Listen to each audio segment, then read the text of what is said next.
Pain in Our Head podcast contains themes of coarse language, adult themes, and the discussion of mental health themes. Some content may be emotionally challenging.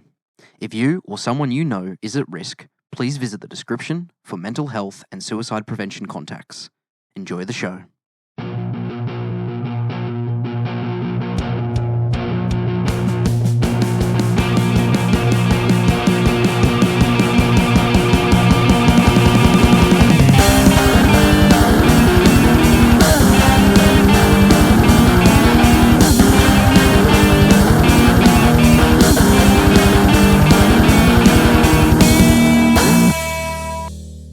What's going on? I'm Caleb. Howdy, I'm Christian. So, first episode came out today. Christian, how are you feeling? I am super pumped about it. It's gone off without a hitch. I absolutely loved it. And I got really good feedback today. And one of the messages that I got was actually from my co-host today. And he doesn't know that I'm sharing this with you guys. So just going to quickly play a little snippet from what I got from Caleb. And this, I'm throwing him under the bus, but because I owe him. But at the same time, it really does mean a lot to me because this is how I feel too. So this is what Caleb said at the end of a message he sent me today. Enlighten us all. I have a good feeling about this. I really do. I think this is going to work. I think a lot of people are going to be attracted to it, and that's what I'm doing it for. I'm doing it so that some people can really feel something from it, and I just if it stops one kid, one person from or if it makes them have a second thought, then that's what I've done it for, and that's all. I'd be happy for that. So, yeah. Anyway, sorry, turned into a bit of a long message.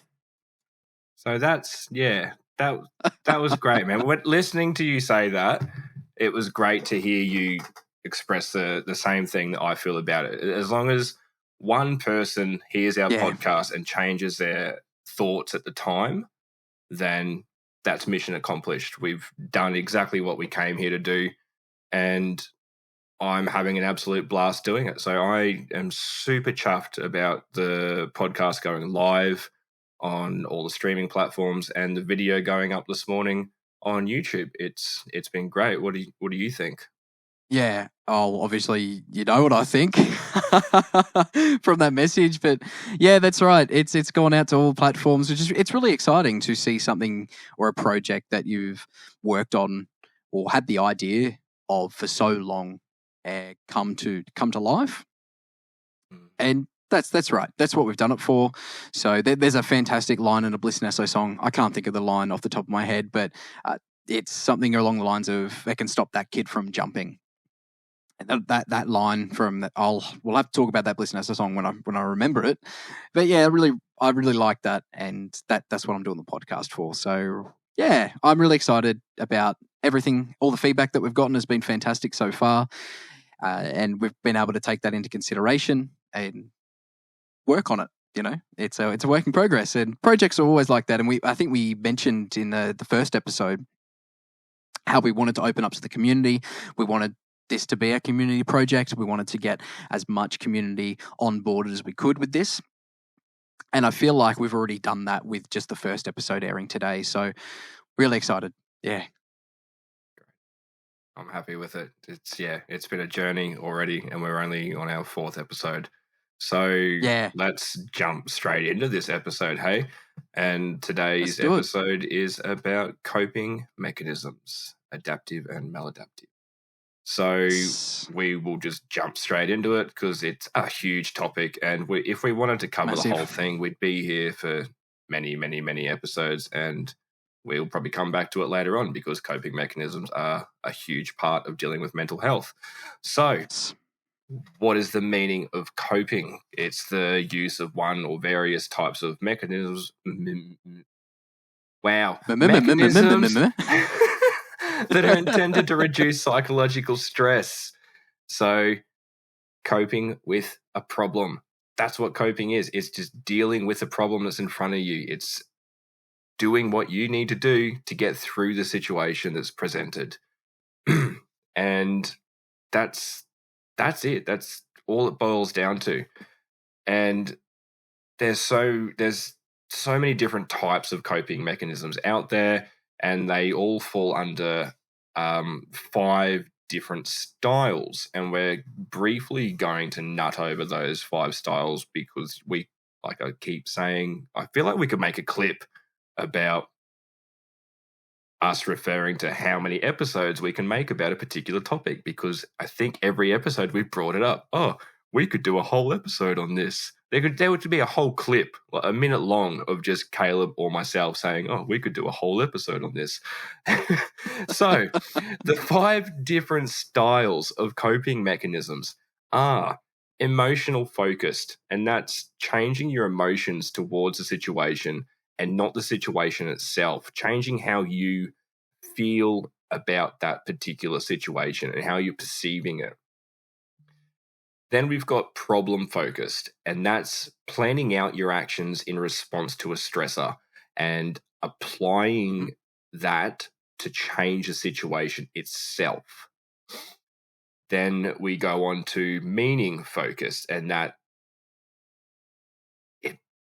believing that you're not in control of that situation, that it's been taken out of your control, and that it is to do more with the universe or karma or a higher power, just kind of removing your, I want to say accountability, but not quite so. Like, it's just believing that it's not in your control at all. Like, this is just something you have to deal with, and that's how you cope with it. And then we move on to social coping, which boils down to leaning on your friends, your family, your support networks within the community, reaching out to those resources that we have in our descriptions, like calling up those numbers when you need to, and just reaching out to somebody or a group of somebodies that know what they're talking about and they want to lend an ear and help you get through that situation. And then the last one we've got is avoidance focused, which is seeking a distraction and withdrawing away from that stressor. And that's a really simple one. I think we've covered that in a previous episode where, Caleb said that he likes to remove himself from a situation and take that time away to, collect his thoughts and think about what's going on, and then he can readdress it. And that's what avoidance focused is. We're not looking at avoidance as a negative term in this situation. It's just the description of that style of coping mechanism. So, what do you think about those Perfect. different styles, Caleb? Well, my favorite thing about them is the fact that we're going to start talking about the unhealthy side and the healthy side of these particular coping mechanisms. And I really love the fact that there's so many as well. We've looked through the different amounts, right? And they're just endless. And there's so many that apply. And, while reading through them, you're sort of going, oh no, like I've done that unhealthy one. Oh no, I've done that unhealthy one. But then there's some good as well. And you look at some of them, you go, hey, I actually hit the mark. I do some of the really healthy ones. Yeah. So it's good to reflect on. So I'm excited to reflect on these coping mechanisms. Mm-hmm. Yep. All right, well, let's kick straight into some of them. And I kind of took real big control there, and I want you to talk about maybe 1 or 2 unhealthy coping mechanisms that you've noticed since we started recording this episode. Some unhealthy mechanisms that I've noticed. Well, or ones that I've read about, ones that I like. When I say Sure. ones that I like, you shouldn't like an unhealthy. You shouldn't like an unhealthy coping mechanism. There's so many. Avoidance. I'll talk about avoidance because as you mentioned before, that is one of my coping mechanisms that I turn to a lot, and then I've turned to a lot in the past as well. Healthy and unhealthy. So unhealthy side, you've got things like, I'm going to rattle them off because there is a fair few.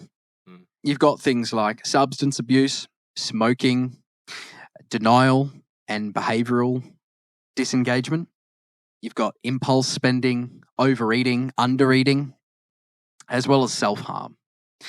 And that's a massive list, isn't it? Yeah. And those things are. I've done. I want to say that I haven't done any of those, but unfortunately I think I have to go and say I've done all of those at different points. You know, the worst one for me was probably the substance abuse.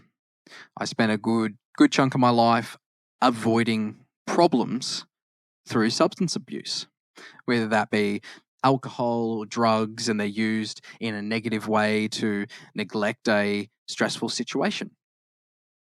So then I guess what it says here too is that it's a destructive way of dealing with a problem. And it just ultimately makes that problem unresolved. It keeps that problem unresolved. So I've had a lot of experience with that one and taken a long time to turn that into a healthy version of that mechanism. What about you? What are some unhealthy avoidance coping mechanisms that you've found yourself fall into before? Okay. So, all right. So, I'll address the avoidance focus Settle coping in. mechanisms that you brought up. And so, just to quickly reiterate, the ones that they've brought up on this list is substance abuse, smoking, denial behavioral disengagement, impulsive spending, overeating, and self-harm. Now, unfortunately, I tick every box there. And it's such a it slaps you in the face, I guess, doing these podcasts, because you think to yourself that, you know what, I've got a lot of healthy coping mechanisms. And then you go through and you read what the unhealthy ones are, and you start to think, damn it, I've done that one. Oh, I've done that. And then suddenly you're just checking off the lists. Yep. The only one that I don't really have, I've never had a problem with, is substance abuse. Unless you count smoking, then yes, I can tick substance abuse off, but I've never had a problem with alcohol or drugs or anything like that. Actually, no, smoking's a separate one. So winning, there's one there that I didn't get to check off. Yes.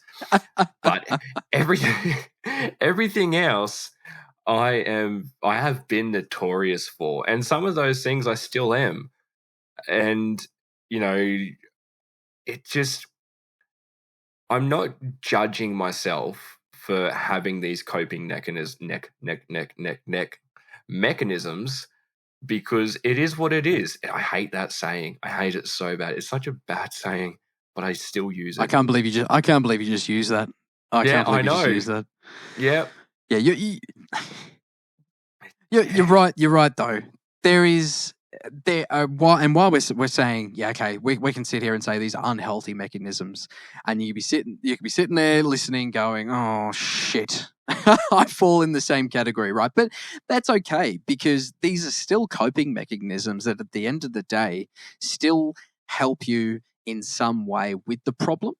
It's probably not going to help in the long term. The problem's still going to stick around. But yeah, in the short term, I guess it may help, and it may help you. And I'm definitely not saying go out and do these unhealthy avoidance mechanisms, because that's why it's unhealthy. That's why we say it's unhealthy. So definitely don't go and do that, right? Don't go actively looking to tick off all these boxes. Don't take a leaf out of Christian's book and try to tick off all of them. But I guess what we're trying to say is, yeah, you know, I guess what we're trying to say is, yeah, like it's common to have fallen on at least one of these unhealthy mechanisms, especially in the avoidance category. It's such an easy thing to do. Close yourself off, move away from the situation, and then go and deal with it in an unhealthy manner. So, yeah, what do you think about that in terms of like maybe changing it? You know, if you think about some of those unhealthy avoidance. Oh, yep, good. We're doing really well with the whole punctuation, clear talking tonight. Really, really good. What do you think about the changing that unhealthy avoidance focus coping mechanism, taking that particular one that you may have trouble with, and then changing it, trying to attempt using it in a healthy fashion instead? But take one of yours, for example. How would you go about trying to make it a healthy mechanism instead? I just want to say it's mechanism. It's not a What am I king. saying? Mechanism? No, you're saying meching. Mechanism? Mechanism. Mechanism? Yeah, you're adding like an Mechanism. ing. It's like you're like It's probably just mechanism. mechanism. It's probably just my accent. I'm a Queenslander. I have the same I'm a accent. Victorian. Oh, ew. What? When? Didn't you know that? No. Well, I mean, I guess I'm not really a Victorian. I was born in Victoria, and I spent the first 6 years of my life in Victoria. It So doesn't count. So there you go. No, it doesn't count. I'm more of a Queenslander, but I don't know.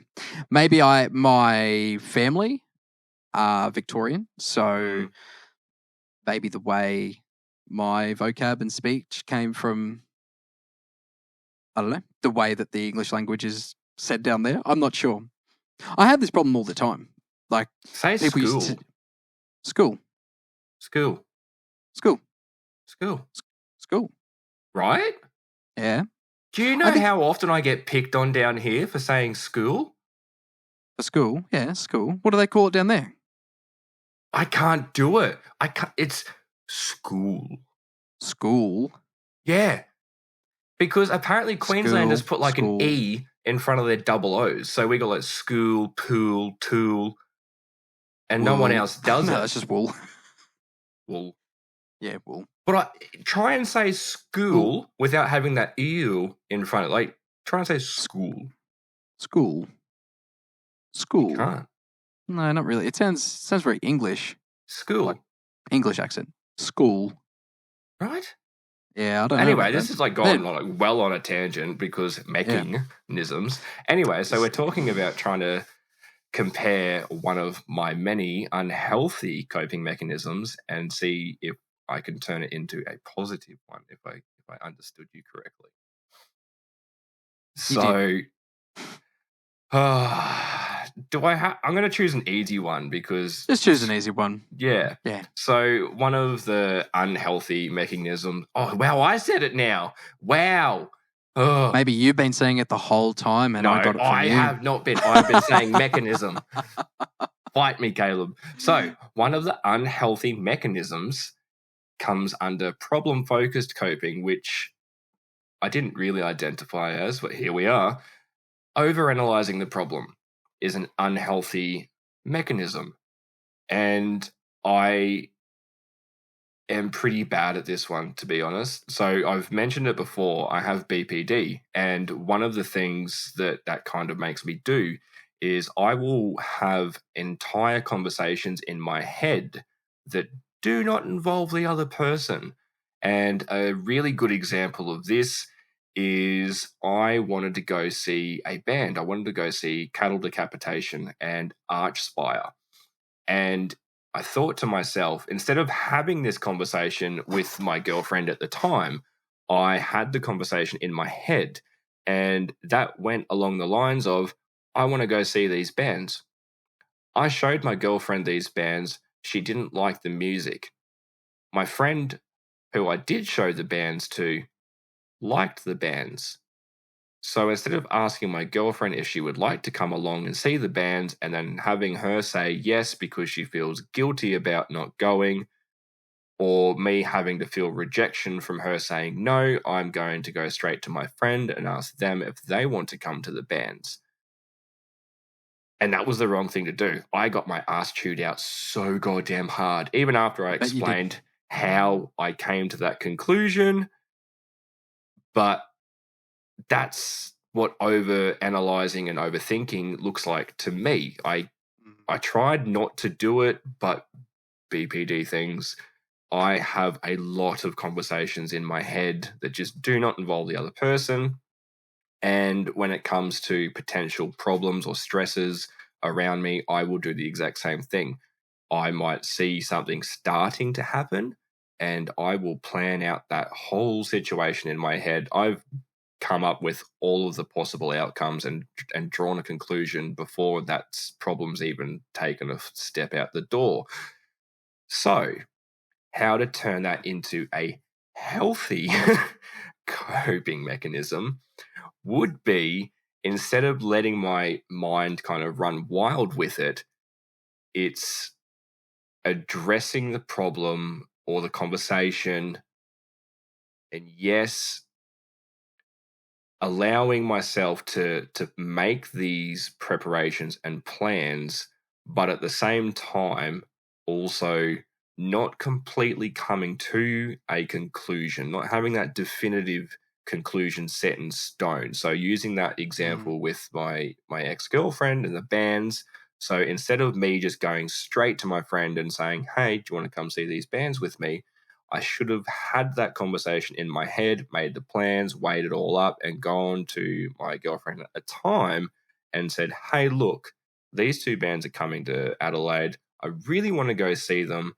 I know that you didn't really like the music when I showed it to you, but I'm still going to ask if you want to come. So you don't have to come if you don't want to, but I just want to reach out and give you that opportunity to say yes or no yourself. That's the healthy way to do it. And I didn't. Yes. Oh, it is. I've been there. I've done the exact same thing. And it took me a long time to work that out. Work out how that communication there can just be changed in a little way, and it would make it so much better. So yeah, I guess you could say, Christian, it's just a matter of not overthinking.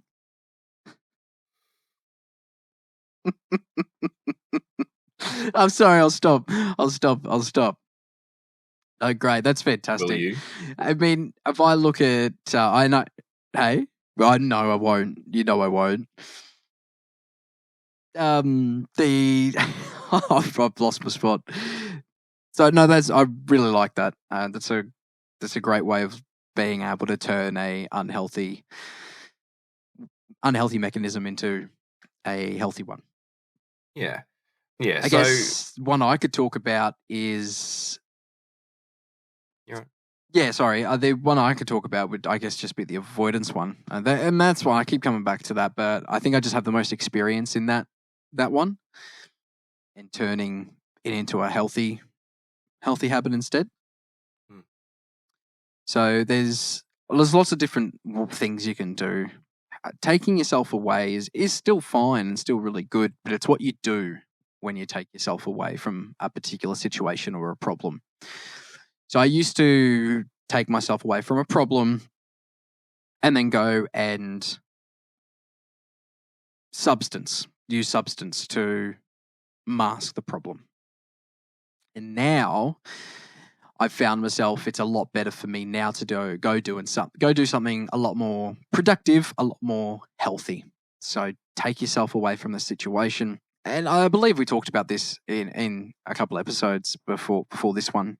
And for me, it's always, going and playing what's behind me.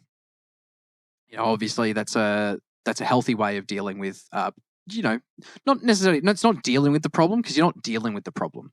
You're avoiding the problem for the time being, but you're using a healthy mechanism to be, I think I did it again, sorry. We're using a healthy mechanism to then clear our heads so that we can go and deal with the problem. So yeah, that's how I would go about doing it. So I just wanted to give my example there because I really liked yours, and yeah. It's all about sharing. I'm not hogging all the spotlight here, buddy. No, this is good. I'm trying to. Christian was good enough to come up with the idea for this episode, so I really happy with letting him take the reins. To be honest, it's a great topic. It really is. It's a fantastic topic to talk about. These are not talked about enough. I can't stress that enough. That this topic isn't talked about enough. I think this particular topic goes a long way to helping anyone get better, me included, get better at managing your mental health. Mm-hmm. So yeah, really important. It's kind of funny, like just what you said just then made me think of a really good example, actually. So saying that these issues aren't really talked about or discussed. So in regards to this episode in particular, the amount of times that I've spoken to a friend in need of some mental health support or advice, and I've been completely shut down when it comes down to the nitty gritty part of it. And for me, the nitty gritty part is actually listening to what I've said and making those changes to implement my suggestions. I don't expect people to listen to what I say, take it as the Bible, and do it. But I do expect that you at least pay me the courtesy of taking on board a little bit of what I've said, because I'm not talking out my ass. And so that's not the point. The point is the amount of people that have really unhealthy coping mechanisms and just are completely unwilling to address them when they're pointed out. And the huge one, the absolutely huge one that I constantly hear in conversations about this is, when I'm struggling, I just lock myself in my room and hide away from my friends and family. That's not healthy. It's so unhealthy, and the amount of people that just use it as an avoidance of the situation is astronomical. I've done it, you've done it, everyone does it, but when you're not willing to accept that it's unhealthy and make a change, because what's going on when you're using an avoidance coping mechanism is you're making the situation worse for yourself. If you already suffer from a mental illness such as depression, anxiety, whatever it is, all you're doing is feeding the negative sides of what you're going through by isolating yourself and removing yourself from any sort of support networks. Even just having that just brief conversation during the day, hey, how's your day going? How have you been? Those are really, really important. And when you isolate yourself and you do not want to change that situation, that's a toxic coping mechanism. It's going from an unhealthy coping mechanism to a toxic one because it's hurting you. Yes. And so just feeding off of that, that's obviously an unhealthy social coping mechanism. Now, it's an easy fix, and I can sit here and say it's an easy fix, and it's not. It's not. Okay, it's easy to say it is. It's easy on paper. It's easy to read that it's going to be easy to change, but ultimately it isn't. It'll take a lot of time and practice and patience. But the opposite, the healthy, right? And you've already mentioned it and talked about it, is just going and talking to somebody, anybody, and just opening up a little bit. It doesn't have to be everything. It doesn't even have to be about the problem that you're facing. But going and talking to someone and getting a different perspective can really give you the opportunity to think about things in a different way. And that may be all you need to help you solve your problem.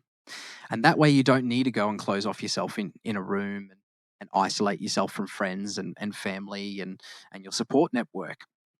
But if you do find that opportunity to go and have that small conversation, it can go a massive, massive long way. Yeah, so well really, said. really good. Yeah, really good point there. So we've, oh my God, I'm so sorry. So we've discussed an introduction to coping, the definition, why we need it, what some of the mechanisms are. Wow, we're smashing it tonight. Anyway, so we try to bring up a quote every episode. And this week's quote is from Virginia Satir. And they're an American author, a clinical social worker, and a psychotherapist. Yes, for psychotherapists, they are lifesavers. So the quote is, "Problems are not the problem. Coping is the problem." And that quote is amazing because it hits the nail on the head. The problem isn't always going to be the hard part. We get put in problems all day, every day, whether they're little, they're huge, they come, they go, we deal with them. The problem is dealing with it. And that's what they're saying is the problems aren't the problem. It's coping with it that is the problem. It's whether you can make yourself adjust to accept or live with this change in your situation. And that is really hard. And it's perfect. I absolutely love this quote. And feel free to jump in and tell me what you think about it, Caleb. Does that reach out to you? Yeah, that's fantastic. It's a fantastic quote. Well done on finding that one. The whole idea of the problem being the coping, it really is, isn't it? Problems are going to happen. It doesn't matter who you are, where you are, how you are, what you are, problems are going to happen. So our ability to cope, our ability to problem solve is what's going to get us through. It is the coping that is the hard part. So yeah, and that's the nitty gritty of everything we've discussed about. So I really like that quote. That's a brilliant way to almost, finish the topics that we've been discussing. Yeah. And yeah, that's perfect. That's kind of, where I'd like to end this, and we'll have a little ad break and we'll come back and talk about our music, which, as we say every week, I'm really excited for this. This is my favorite part. So, Caleb, would you like to introduce our sponsors? Yes, excellent. Oh, yes, I will. We will be back with a quick ad break. The Pain in Our Head podcast is proudly sponsored by Music Magic Co. and Brisbane rock band The Flying Circus. Visit the links in the podcast description for more information. Back to the show. Welcome back to the Pain in Our Head podcast.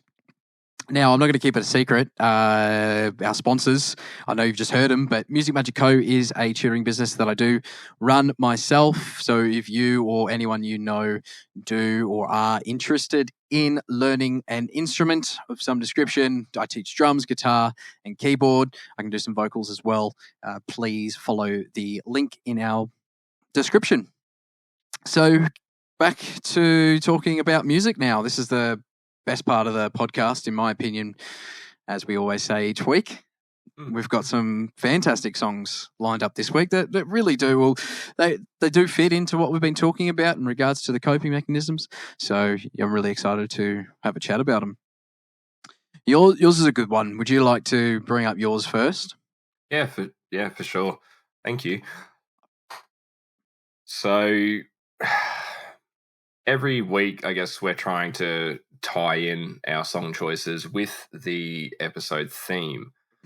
And I think we'll probably try to continue this trend unless a really exciting song comes out that we really, really, really need to talk about. Anyway, so my song that is my coping mechanism for this episode, it's really helped me through some hard times. And this is my song that I go to when I really need to bring things back into perspective and I just need to kind of center myself and go, you know what? It's going to be okay. You've been through problems before and you will get through more problems as life goes on. So the song that I've chosen this week, it's called Bad Life, and it's by Sigrid and Bring Me the Horizon. Now, I guess I'll put in a little trigger warning here. It's about to get really heavy. There's going to be talks on suicide. So this song was introduced to me by a friend, and it was introduced to me after I had made an attempt on my life. I had tried to overdose. I was in a very bad place, and they had reached out to me and were talking to me. So when I made my attempt, I was in the hospital for a bit, and I was actually re-diagnosed because I was originally diagnosed with depression and anxiety. And when I made the attempt, they had a real big sit down interview, all that sort of thing, and they came to the conclusion that I have borderline personality disorder. So you'll hear me talk about BPD all the time. That's what it is, borderline personality disorder. And so this person also has BPD, and we'd been chatting, and I'm like, look, this is a song that I listen to, and I think you're really going to appreciate it. And I was like, okay, fine. And so I listened to it, and it just hits home for me every single time that I'm capable of stepping back and going, no, you need to center yourself, because not every time you're going to be able to do it. Sometimes you can't. Sometimes you're just not in that position to go, yeah, I need to put a curb on this right now before it spirals out of control. So just keep that in mind. It's not always going to work. And so this is the song that I go to when I'm in control and I feel myself starting to spiral out of control. And it just, the lyrics, everyone's damaged, a little depressed. Every now and then we get the feeling on our chest. Some days I'm a loser. I brush my teeth in the dark, head above water in the swimming pool of sharks. And the amount of times that I've gotten up in the morning completely hating my life and just wishing that I hadn't woken up and brushed my teeth in the dark. It's just, it's too real. And you're right. And you get up so early in the morning too. I do. So get up. It is dark when you get up in the morning. Yeah. So my alarm goes off and it's like 3:45 in the morning. So yes, it is quite dark still. And yeah, so to carry on with the lyrics, the chorus, when the world is on your shoulders and the weight of your own heart is too much to bear, well, I know that you're afraid things will always be this way. It's just a bad day, not a bad life. And that last line in that chorus, it's just a bad day, not a bad life. That's the part that hits me and helps to center me, because it doesn't matter what's going on at the time, because things will pass. You will move on and get through it. And that's it. Like, you just need to remember, it's just a bad day. It's not a bad life. Yeah, things have gone wrong in your life in the past. Things are going to go wrong in the future. They do not define a bad life. There may be sections in your life that have been harder than others. They've been worse than others. But overall, it's not a bad life. It's just a bad time. It's just a bad day. It's a bad situation. It will pass. And that song just really drives that point home for me. And even after I'd made the first attempt on my life, it was probably 8 months later, 9 months later, that I made a second attempt. And while I was in the mental health ward, that song was on repeat over and over and over. That was all I did while I was there. I didn't have access to my phone straight away because they take all your belongings off you. So when I got access to my phone, and I had wireless headphones, luckily, because you can't have wired headphones because that's a risk, that was all I did. Was I paced around the air, like the corridors. I just walked around humming that song to myself, because it was a bad time, not a bad life. I was going to get through it. And when I get out of that mental health ward, I was going to, live my life again. And for the better part, I did. I got slapped around with more bad news when I got out, but that's a story for another day. And that's just how it is. That's life. Sometimes you just get raw dogged by the universe, and you just gotta push back and just take it sometimes. So sometimes it's just a spiraling effect. It just keeps stacking up, doesn't it? Yeah. Then that's fantastic. What a great song that is. Yeah. Great lyrics. Talk me through what it sounds like. I mean, I don't even have to No one has to ask, really. We know you're a massive metalhead, but talk us through what it sounds like anyway. From the verse to the chorus, is there? You tell me. I've heard the song, but you tell me what you feel when going from verse to the chorus and things like that, and the differences. Okay. I hate you, but you dog. Well, you probably What haven't heard it for a little while. No, you say that, but I listened to it this morning, so Oh, there you go. I listen to it a lot. This is my coping mechanism. I have to cope a lot. So, by the way, sorry, just going to put it out there too. Listening to music is a healthy coping mechanism. I was just gonna throw that in there. Yeah, you are correct. It is.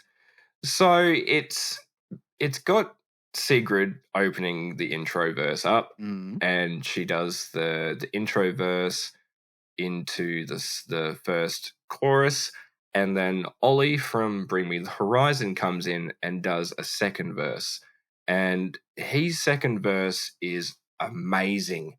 It really resonates with me well, because I love his kind of clean vocals, and he does a little bit heavier, not so much screaming in this one, but just a little bit of an edge to it, and I really like that sort of vocal style. And even the lyrics that he sings in this, it's amazing. Again, everything's backwards, and I'm hanging on. No matter how hard I try, I always come undone. I'm backed in the corner, uncomfortably numb, watching myself become a shadow of someone. It's hard to find a place to hide when you're running from what's inside. No matter where you go, there you are. So tonight I'll go to war with me, because I'm my own worst enemy and I don't want to fight anymore. And that's all about the battles that you have in your head.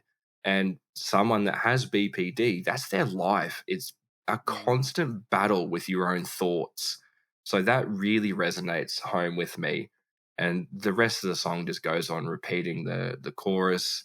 And it's just the lyrics, man. Like, it's not a particularly fancy song. It's not something that I would normally listen to in terms of style, but that song has gotten me through some sticky situations where I've just wanted to give up. I've been stuck inside my own head, and it's just helped ground and center me and keep me plodding on along. So that's my kind of thoughts on this song. So let's hear yours. Brilliant. Yeah, okay. Let's go into mine. Mine's a good song. I haven't actually heard it for a while until the other day, when I actually sent it to Christian, because I thought he had a really good voice for it. I thought he'd be able to sing it to me, and he did. He did it really well. I was really impressed. So this song is called RX Medicate by Theory of a Deadman. This song was released in 2017 of the Wake Up Call album, if I remember correctly. And this song, oh gosh, it's a fantastic song. I first heard it during the COVID period. So I'm talking start of the year 2020, like when things just started, okay? So, for example, early on in that year, January, February, I lost my job. I was, I guess, fired or made redundant, whatever you want to call it, with the situation that was going on. And I'm sure a lot of people listening may have gone through a similar situation. And I was listening to this song, and I found myself in a similar position to what this song was sort of talking about. And it's interesting because this song was released pre-COVID. So it's really interesting, the themes that are talked about throughout this song, knowing that it was actually released pre-COVID. But so, for example, the first couple of lines are: wake up to a cloudy day, dark rolls in, it starts to rain, staring out to the cage-like walls, time goes by and the shadows crawl. Now, especially that third line, staring out to the cage-like walls, that's what it was like during COVID. I'm sure a lot of people would know this, no matter from where you're listening to. you woke up, every day was the same. You looked at the same four walls, the same everything. And I fell into an awful depression through that time. As I said, I lost the job, and all we had to do was not really anything but be stuck with our own thoughts inside those four walls. So this song is a little bit, again, I guess, a little bit about sitting around and medicating. So partaking in, if we want to link it back to the mental health side of things, partaking in the substance abuse. So during that time, that's how you felt. And the chorus kind of goes, "Oh, I'm so friggin' bored, nothing to do today. I guess I'll sit around and medicate." And that was what life was like. So this song, I don't know whether it helped me more or pushed me further towards just wanting to stay in that kind of depressive state. But at the same time, I think it also helped me kind of think about what was happening during that period and how I could change to make it better. So, fantastic song. It starts off quite gentle, and then even the choruses are still quite gentle throughout the song. And by the time it gets to the end, I think the whole point that it's getting across is, now I'm starting to get a bit angry because I'm so bored. I'm so stuck in these walls. I'm so sick of just putting down whatever I can, whatever substance I can to get through the day.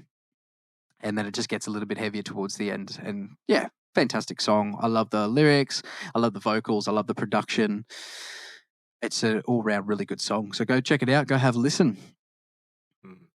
You know, I'd never listened to Theory of a Dead Man until you suggested that song to me, and I was like, okay, this is kind of cool. I haven't listened to any other of their songs yet, but like you said, I have tried to sing that song, and I didn't have a problem with COVID. I was an essential worker, so I got to go out of the house every day and do my thing. I wasn't stuck there, so I can't really relate to it, except for when I actually caught COVID. That was a horrible experience. But you know, the song still, I relate to it in a similar way, but obviously I relate to it in a BPD way, where, you know, you're staring out to the cage like walls, time goes by and the shadows crawl. To me, that reminds me of when I'm stuck in my head. And so I've said this a couple of times now, like, you know, I'm stuck in my head. And what I mean by that is I'll get in this loop, like a thought loop, where I will just roll over and over and over, just so many different thoughts, just back to back. There's no gap between them. There's no, just it can go anywhere and everywhere, and it will roll and roll and roll. It just gets bigger and bigger and bigger, and that's, to me, it's, you know, staring at the cage like walls. That's my head, and time goes by, the shadows crawl, and it feels like I've been in my head for years. And in reality, it's only been a couple of minutes. So sometimes I will, you know, get stuck in my head for an hour, and you're exhausted after that. And yeah, it's such a good song.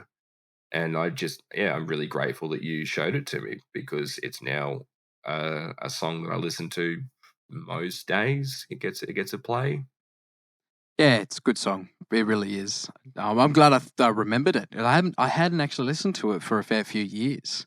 I think during that COVID period, there was a lot of music that I listened to during that time, and once I got through that you know, those bad times, I think I changed a lot of the music that I would listen to on the regular basis. So yeah, So, but I do want to bring up too, when we were discussing notes for this podcast. So, like, a little background on the podcast is we don't script this.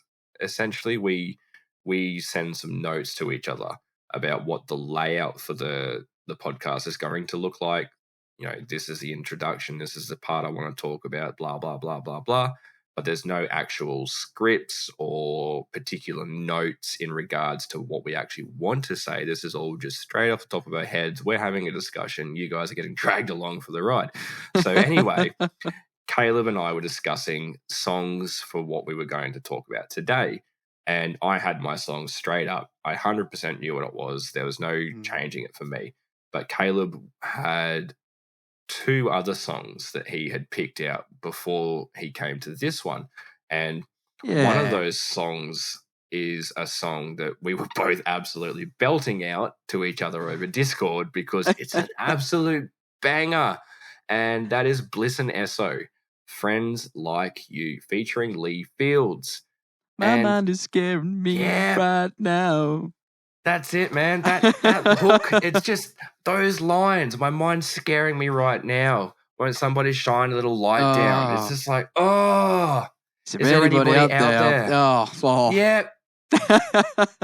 we had a bit of a fangirl moment together, I think, when I sent that song over, and we started singing it over Discord together and just belting it at the top of our lungs. And that is a fantastic song too.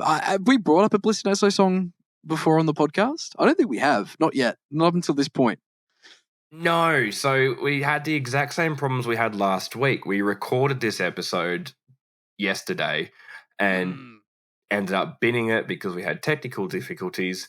And so here we are again the next day doing it. And the song you chose yesterday when we recorded it originally was another Bliss and Esso song, and that was Believe featuring Mario. So technically, yes, on the podcast we have spoken about a Bliss and Esso song, but that podcast has gone to the fucking bin. It doesn't exist. Oh, fantastic. Well, I know we try to not talk about the same the same artist or a song from the same artist, 2 weeks in a row at least.